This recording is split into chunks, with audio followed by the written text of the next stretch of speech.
Assalamualaikum warahmatullahi wabarakatuh. Selamat pagi anak-anak kelas 6. Ayo kita belajar PPKN tema 3 subtema 1 hak dan tanggung jawab dalam kehidupan sehari-hari. Sebelumnya kita berdoa dulu. Bismillahirrahmanirrahim. Rabbi zidni ilman nafi'a warzuqni fahma birahmatika ya arhamar rahimin. Amin ya rabbal alamin. Tema 3 subtema 1. Kompetensi dasarnya menganalisis pelaksanaan kewajiban hak dan tanggung jawab sebagai warga negara beserta dampaknya dalam kehidupan sehari-hari. Yang kedua, menyajikan hasil analisis pelaksanaan kewajiban hak dan tanggung jawab sebagai warga negara beserta dampaknya dalam kehidupan sehari-hari. Pertama, menganalisis pelaksanaan. Kedua, menyajikan hasil analisis pelaksanaan. Hak dalam kehidupan sehari-hari. Apa itu hak? Hak adalah sesuatu yang mutlak menjadi milik kita sendiri-sendiri, dan penggunaannya tergantung pada diri sendiri. Setiap warga negara memiliki hak yang sama. Pak Yazid dengan anak-anak sama memiliki hak yang sama. Namun penggunaan hak ada batasannya, ada batasan-batasan tertentu dalam penggunaan hak itu. Hak setiap orang dibatasi oleh hak orang lain, yaitu haknya Pak Yazid dibatasi dengan haknya orang lain selain Pak Yazid. Misalnya kita ketika menggunakan listrik, menyalakan lampu.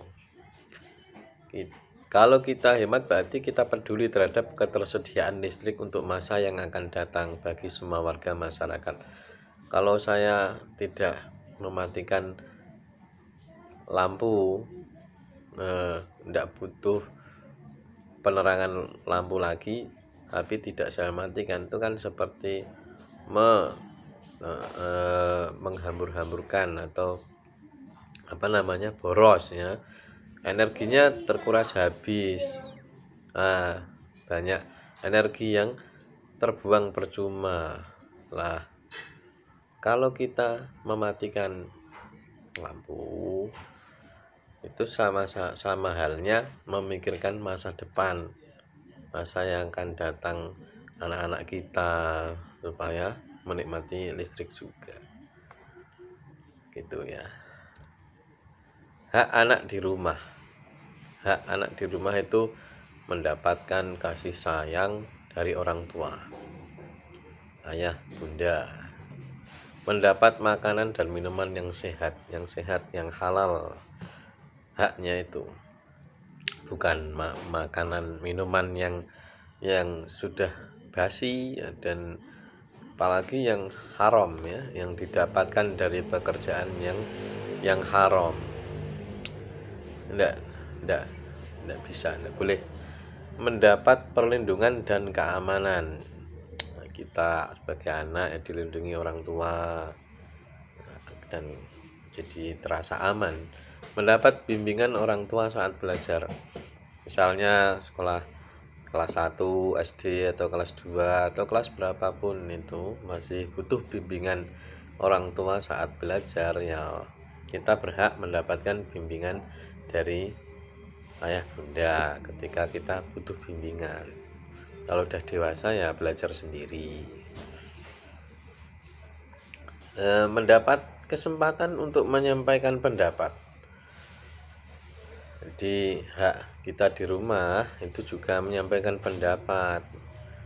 Saya mau makan sate, tidak bakso, seperti itu.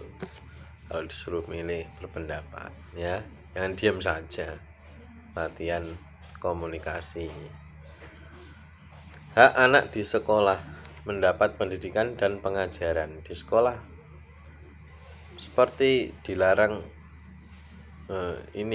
berangkat ke sekolah, pandemi COVID-19 itu kan mewajibkan kita pembelajaran jarak jauh. Dari situ anak-anak tetap mendapatkan pendidikan dan pengajaran walaupun melalui jarak jauh. Kita harus kreatif, harus tetap semangat ya, supaya tetap bisa belajar bagaimanapun caranya itu kita lakukan yang terbaik.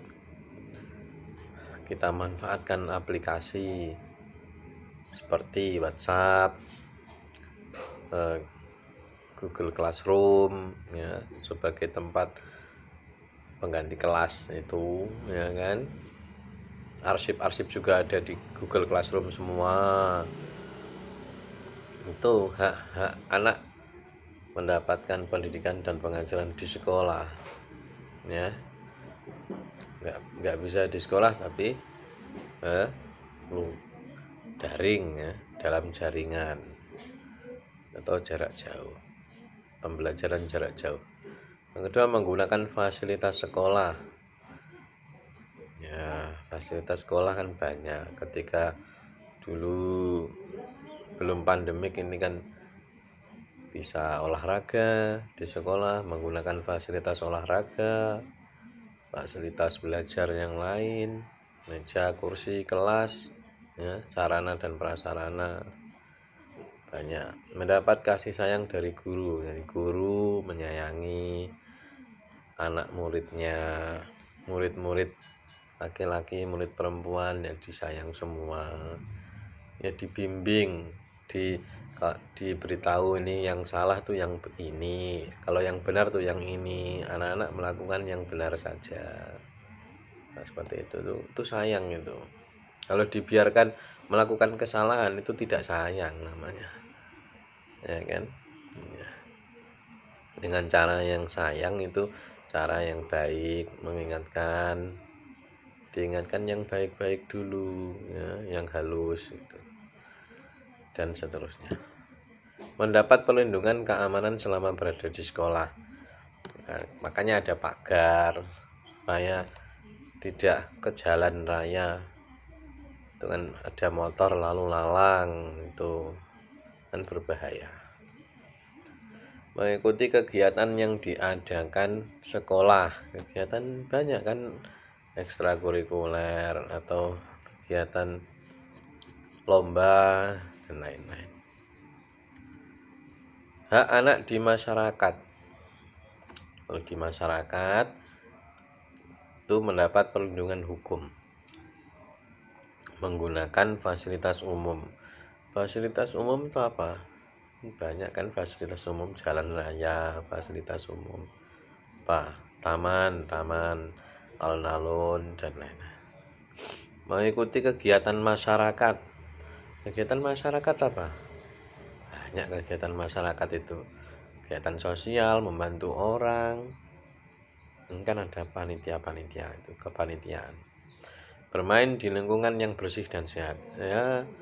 Oleh karena itu ada biasanya itu di hari libur itu ada resik-resik ya, namanya bersih-bersih, gotong royong atau kerja bakti, ikut serta dalam kegiatan masyarakat seperti gotong royong dan kerja bakti, membersihkan lingkungan sekitar itu supaya bersih dan sehat. Memperoleh rasa aman saat bermain. Kalau bersih itu kan hewan seperti ular itu kan tidak suka, hewan-hewan yang berbahaya itu. Makanya ada rasa aman saat bermain di lapangan. Lapangannya harus bersih, jangan yang kotor. Tanggung jawab dalam menggunakan hak. Mematikan televisi setelah selesai menonton. Nah, biasakan itu kalau udah selesai ya sudah dimatikan TV-nya atau alat selain TV. Mencabut kabel setrika dari colokan setelah selesai digunakan, nanti ya mubazir lah gitu ya. Kalau belum selesai ya masih nyala boleh. Mematikan pompa air jika sudah tidak digunakan itu loh, dulu itu disebut sanyo padahal merek itu. Pompa air kan banyak, tidak hanya sanyo ya. Kalau udah selesai ya dimatikan pompa airnya. Nanti airnya terlalu banyak sehingga meluap, tumpah, mubazir. Jangan sampai. Ya, kalau sudah ketahuan sudah penuh, terus biasanya kan ada batasan air penuh itu sebelum sampai tumpah itu ya. Ya sudah, itu dibelikan alat otomatis itu. Mematikan lampu selesai digunakan. Ya, kalau udah selesai digunakan ya dimatikan. Ya, sekarang anak-anak penilaian harian 7. Kerjakan ROM 2 dan ROM 3 halaman 55. Kirimkan jawabanmu ke Google Classroom. Semoga sukses. Sampai jumpa lagi. Wassalamualaikum warahmatullahi wabarakatuh.